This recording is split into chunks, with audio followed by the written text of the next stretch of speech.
Sir నమస్తే sir. నమస్తే. తమరు చెప్పిన విధంగా 365 రోజులు మనం క్రాప్ వేసుకోమని చెప్పారు సార్. ఈ 365 రోజులు మనం క్రాప్ వేసుకోవడం వలన జీవ ఉద్బేరకాలు అంటే నా ఫార్మర్ అడిగిన డౌట్ సార్ నన్ను అంటే 365 రోజులు మనం పంట వేసుకుంటున్నాం. ఎలాగో మొక్క తన ఆహారాన్ని తయారు చేసుకొని భూమికి కావాల్సిన పోషకాలకు అందిస్తుందని తమరు చెప్పారు. ఇంకా ఈ జీవ ఉద్బేరకాలు వాడడం అవసరమా అవసరం లేదని క్వశ్చన్ సార్. ఇప్పుడు మనము ఏం చూస్తున్నామంటే 5-6 సంవత్సరాల తర్వాత కొంతమంది మానేశారు కూడా. అవసరం ఉండదు. నేను అది కూడా చెప్తున్నాను మీకు. ఎందుకంటే ఇది క్యాటలిస్టే, ఇది ఒక టెంపరరీ. మీరు ఎప్పుడైతే ఈ 365 రోజులు పంట వైవిధ్యత మెయింటైన్ చేసి మొక్కలు మీరు పెట్టుకుంటారో ఒక దశలో ఏం అవసరం లేదు మీకు. కరెక్టే, ఆయన అడిగినది కరెక్టే, వారు అడిగినది కరెక్టే. అవును సార్. మన సిఆర్పిసి చెప్పారు మాకు. ఒక 6 ఏళ్ళు అయిందండి పిఎండిఎస్ చేస్తున్నాము, 5 ఏళ్ళు అయింది. పోయిన సంవత్సరం నేను ఘనజీవామృతం వాడలేదు, ద్రవ జీవామృతం వాడలేదని వారే రైతులే చెప్పారు. Okay sir. ఇప్పుడైతే ఫార్మర్కి మేము వచ్చేసి 4 సంవత్సరాలు ఈ జీవ ఉద్బేరకాలు అనేది అవసరం అట్లా చెప్పలేము. 5 సంవత్సరాలు కావచ్చు, వారే తగ్గిస్తారు, మనం ఏం చెప్పొద్దు. Okay sir. వారి అనుభవంతో ఇప్పుడు కొంతమంది ఏం చేశారు, 400 కేజీల బదులు 200 కేజీలు వేశారు ఒక 2 సంవత్సరాలు. Yes sir. ఆ తర్వాత ఈ సంవత్సరం 2024లో ఏం వాడలేదు. ఇప్పుడు అది మనం ఎవరు చెప్పలేదు, మీరు చెప్పకూడదు కూడా. రైతుల ధైర్యము, వారు మొక్కలు ఎలా ఉన్నాయి, భూమి ఎలా ఉంది, అది అర్థం చేసుకొని రైతులోనే మార్పు వస్తుంది. బట్ సెపరేట్గా నేను మన రైతు శాస్త్రవేత్తల చేత ఈ ఎక్స్పెరిమెంట్స్ కండక్ట్ చేస్తున్నాను. దానికి నేను ఎక్స్ప్లెయిన్ చేస్తాను. అది మీరు అడిగిన ప్రశ్న చాలా కరెక్టే. పర్మనెంట్గా ఏవి ఉంటాయంటే మనకు 365 days గ్రీన్ కవర్, పంట వైవిధ్యత, భూమిని డిస్టర్బ్ చేయకుండా ఉండడము, మరియు సొంత విత్తనాలు వాడుకోవడం, ఇవే పర్మనెంట్గా ఉంటాయి. మిగతావి టెంపరరీగానే. ఎందుకంటే ఇప్పుడు రైతులు 4-5 సంవత్సరాలు 365 days గ్రీన్ కవర్ చేస్తే కషాయాలతో కూడా పని లేదు వారికి, అమృతాలతో పని లేదు, దిగుబడి పెరుగుతూనే ఉంది. సో మీరు చెప్పింది కరెక్టే, అది అట్లే జరుగుతుంది. బట్ ఇది నేను ఊహించలేదు. మన ప్రకృతి వ్యవసాయం స్టార్ట్ చేసినప్పుడు నేను ఇట్లా ఒక 5-6 సంవత్సరాల తర్వాత జీవామృతంతో కూడా పని ఉండదని నేను అనుకోలేదు. సో అందుకు మనమేమి రైతులకి 4 ఏళ్లకు మీరు మానేయండి చెప్పొద్దండి. వారి అనుభవంతో మేము తగ్గించుకుంటాము, వారే ఎక్స్పెరిమెంట్ చేస్తారు. కరెక్ట్ అబ్జర్వేషన్ అది. Okay sir. ఇంకొక క్వశ్చన్ సార్. అంటే 365 రోజులు గ్రీన్ కవర్ చేయమని చెప్తున్నారు, కానీ రైతులు కొన్ని నెలల మట్టుకే గ్రీన్ కవర్ అనేది చేస్తున్నారు. ఏప్రిల్, మే నెల, ఆ 2 నెలల మట్టుకి ఎంత మనం అంటే వర్షాధార భూముల్లో మనం ఎంత ట్రై చేసినా సరే, విత్తన గుళికలు వేసినా సరే, మనం ఏప్రిల్ నెలలో విత్తన గుళికలు వేస్తాం సార్, వేసినా సరే అవి మొలకలు అనేది రావట్లేదు. ఈ 2 నెలలు అనేది మన నేల ఖాళీగానే ఉంటుంది. తమరు చెప్పిన విధంగా 9 ప్రిన్సిపల్స్లో ఒక ప్రిన్సిపల్ వచ్చి మల్చింగ్ చేయమని చెప్పారు. అవును. ఆ మల్చింగ్ కూడా దొరకని రైతులు ఉన్నారు సార్, వారికి సొల్యూషన్ ఏంటి? ఇది మనము అంటే విత్తన గుళికల ద్వారానే సొల్యూషన్ ఉంది మనకు.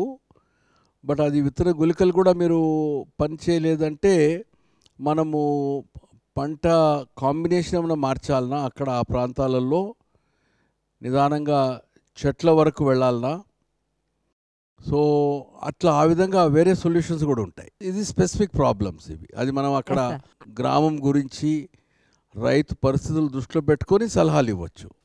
9 సూత్రాల్లో ఉన్నాయి కదా సార్, అన్ని ద్రవ జీవ ఘన జీవామృతాలతో పాటు మనం అన్ని పద్ధతులు పాటించడం వల్ల చాలా బాగుంటుందని మేము రైతులకు చెప్పగలుగుతున్నాం సార్. మేము ఇంకా నాకు ప్రకృతి వ్యవసాయం అంటే చాలా ఇష్టం సార్. ఫస్ట్ ఒక ఆమె వచ్చి ఇలా చెయ్యండి అన్నారు, మా అత్తయ్యోళ్ళు గారు అన్నారు, వెనక మేము పండించాం, మీరు పండించలేరా ఏంటి, మీకు ఏదైనా హెల్ప్ కావాలంటే మేము చెప్తాము అని పండించుకున్నాం సార్. మాకు చాలా బాగుంది. దానివల్ల మాకు ఆదాయాలు వస్తుంది. నాకు ఎన్పిఎం షాప్ వెళ్ళి పెద్దదైతే పెట్టలేదు, కానీ సింపుల్గా పెట్టుకున్నాను సార్. నేను కషాయాలు వాడుకుంటున్నాను. నెలకు 10,000 రూపాయలు మాత్రం నాకు వస్తున్నాయి సార్. ఏటీఎం వాళ్ళలో కూడా కూరగాయలు అవి అమ్ముకుంటున్నాను, అవి కూడా ఒక 5,000 వస్తున్నాయి. 2-3 వేలు ఖర్చు పోయినా కానీ 13,000 మిగులుతున్నాయి సార్. నిదానంగా మీ ఎన్పిఎం షాప్లో మీ 9 సూత్రాలు అందరు పాటించారంటే ఇంకా కషాయాల కోసం ఎవరు రారు. కాబట్టి మీరు నిదానంగా మీ షాప్ని ఉత్పత్తులు అమ్మే షాప్గా మార్చుకోవాలి. Okay sir. ఎందుకంటే ఒకవైపు పిఎండిఎస్ విత్తనాల షాప్ కింద మార్చండి, ఇంకోవైపు మీ పంట ఇతర రైతుల పంటలు అమ్మే విధంగా మీరు మీ షాప్ని మార్చుకోవాల్సి వస్తుంది. 9 ప్రిన్సిపల్స్ చిన్న డౌట్ సార్. ఫస్ట్ 4 వరకు మాత్రం ఎనీ ఫార్మర్, పిఓపి ఫార్మర్ అయినా అవకాశం ఉంది సార్. రిమైనింగ్ 4కి వచ్చేసరికి కొంచెం అంటే మన నాటు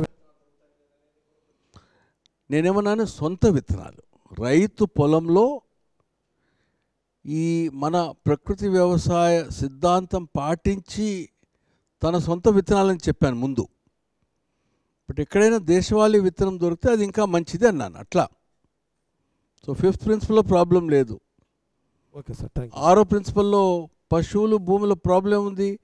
ఆవులు లేకపోతే కోళ్ళను పెట్టుకోవచ్చు కదా, మేకలు పెట్టుకోవచ్చు, గొర్రెలు పెట్టుకోవచ్చు, ఏదో ఒక జీవాలు ఉండాలి మీకు. వ్యవసాయం ఒక్కటే కాకుండా అని చెప్పడం దాని అర్థం. 7-8 వారు చెప్పారు ఇప్పుడే, మనకు రాను దాంతో అవసరం కూడా ఉండకపోవచ్చు అని. సో ఇప్పుడు మనం అనుకుంటే ఏ సూత్రం కూడా కష్టమైంది కాదు. అవును సార్, మా ల్యాండ్లో అయితే నేను వేయట్లేదు సార్. ఘనజీవామృతం, ద్రవజీవామృతం అనేది వాడట్లేదు sir. Yeah, that's right. First point 365 days cover ఉండాలని మీరు అన్నారు. ఏమేమి వెయ్యాలి అనేది కూడా చెప్తానన్నారు. 365 కవర్కి ఎలాంటి పంటలు వేయాలనేది అది ఒక్కసారి హైలైట్ చేస్తే సరే. ఇది మేమేం చేస్తామంటే ప్రతి గ్రామము, అన్ని గ్రామాలకు ఒకటే సూత్రం అప్లై కాదు. సో ఇప్పుడు ట్రైనింగ్ ఇస్తున్నాం మేము, సిఆర్పీలందరికీ ట్రైనింగ్ ఇచ్చి వారి గ్రామంలో అక్కడున్న పరిస్థితులు దృష్టిలో పెట్టుకొని వర్షాధార భూముల సాగు ఉందా వాటికి, అప్పుడు రైతులకు నచ్చిన పంటలు ఏమిటి, మార్కెట్కి అనుగుణంగా ఏమున్నాయి అనేది ఒక ప్రతి నెల ప్రతి 15 రోజులు పొలంలో ఏ పంటలు ఉండాలనేది వారికి ఒక ఎక్సర్సైజ్ ఇచ్చాం. సో అప్పుడు 3 రోజులు ట్రైనింగ్ పెట్టాం అందరికీ, సిఆర్పీలందరికీ కూడా. దాంట్లో ప్రధాన అంశం ఇదే. 365 రోజులు ఒక వరి ప్రధాన పంట ఉంటే అక్కడేం చేయాలా, వరి నాట్లు వేసే ముందు ఏం చేస్తారు, వరి కోతలు అయిపోయిన తర్వాత ఏం చేస్తారు. సో 365 రోజుల గురించి ఊహించాలి. ఇప్పుడు ఒకరు చెప్పేది కాదు ఇది. మన భూమి పరిస్థితుల్లో మనకున్న సాగునీరు ఉందా లేదా, చెట్లున్నాయా, ఈ పంటకాలం ఏంటి, ప్రధాన పంటకాలం ఏంటి, సో రిలే సోయింగ్ చేయడానికి. సో అది దాన్ని దృష్టిలో పెట్టుకొని చాలా వైవిధ్యత ఉంటుంది. రాష్ట్రం అంతటా కూడా ఒకటే అని చెప్పలేం. బట్ ఆ ఎక్సర్సైజ్ ఇచ్చాము 3 రోజుల ట్రైనింగ్లో. ప్రతి ఏపీసీఎన్ఎఫ్ గ్రామంలో ఏ రకమైన కాంబినేషన్ ఉంటుందో అది మళ్ళీ రైతులకు చెప్తారు, మీకు చెప్తారు. మీరు అది నచ్చితే మీరు అది పాటించవచ్చు. దానికన్నా మంచి ఆలోచన ఉందనుకోండి, మీరు మార్చవచ్చు. నమస్కారం సార్. యా, రైతు సొంత విత్తనాలు వాడమని చెప్పారు కదా సార్ మీరు. ఈ రైతు సొంత విత్తనాలు అనేది ఎన్ని సంవత్సరాలకి వాడుకోవచ్చు, అవి తర్వాత కొన్ని సంవత్సరాలు మార్చాల్సి వస్తుందా? అది ఒక పాత విధానం అండి. మన పూర్వీకులు ఏం చేసేవారు, ఏ మొక్కలు బాగా పంట, ఏ మొక్కల ద్వారా మంచి దిగుబడి వస్తుందో దాని రిబ్బన్ కట్టుకోవడమో ఏదో గుర్తుండేది, అది విత్తనం కోసం పెట్టేవాళ్ళు.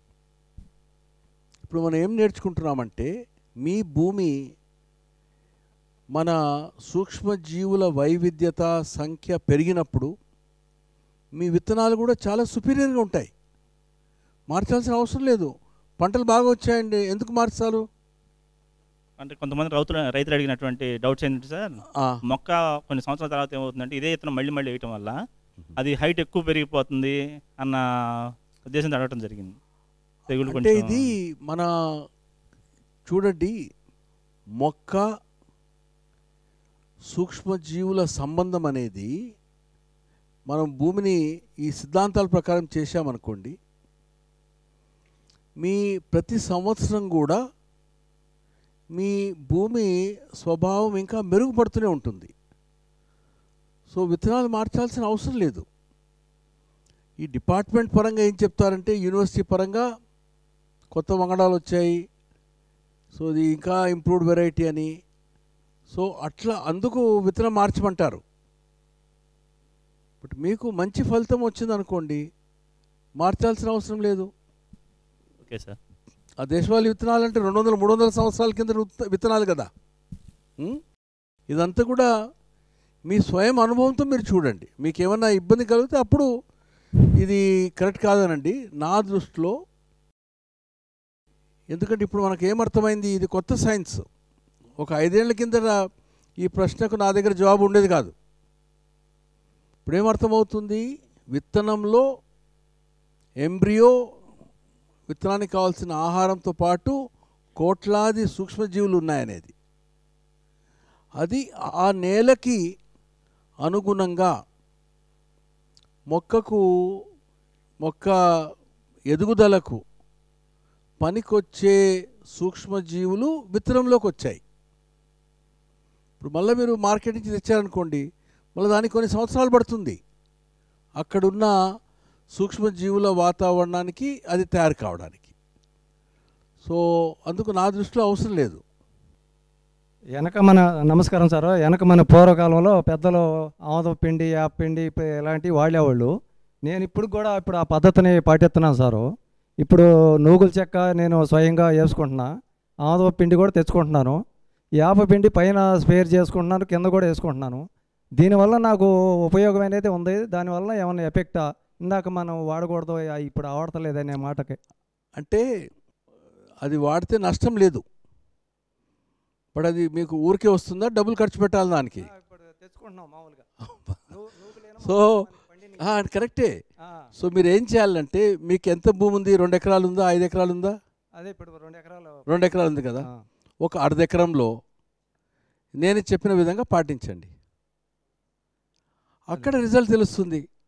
ఎట్లా మీరు డబ్బులు ఖర్చు పెడుతున్నారు కదా. అదేలే, ఇప్పుడు అది కూడా ఉంటే ఇప్పుడు మంచిది చెట్టుదే కదా ఆముద పిండి అనేది. యాప పిండి కూడా బాగా ఉపయోగపడుతుంది కదా అనేది. అంటే మనకు డబ్బులు ఖర్చు పెట్టినా పర్వాలేదు అనుకుంటే చేయండి, తగ్గించుకుందాం ఇక. ఇప్పుడు దానివల్ల ఇప్పుడు పిఎంసి వాడుతున్నాం కదా. ఇది మీరు ఎక్స్పెరిమెంట్ చేయండి ఒక అరెకరాలో. అదేలే, ఇది ఈ 365 days గ్రీన్ కవర్, వేరేది ఏం వాడొద్దండి.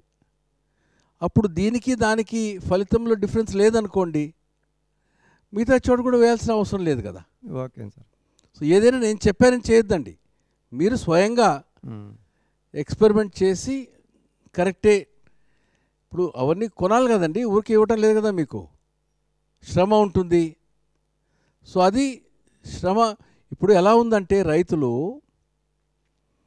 రైతులు ఎవరైతే మీకోసం శ్రమ పడతారో వాళ్ళనే శ్రమ పడినివ్వండి.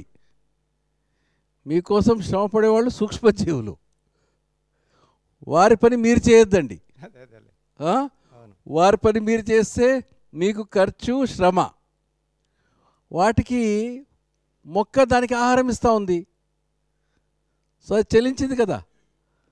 సో వాటి పనిలోకి మీరు అడ్డం వెళ్తున్నారు. అట్లా ఆలోచించండి. Okay sir. ఎవరి పని వాళ్ళు చేస్తే బాగుంటుందని.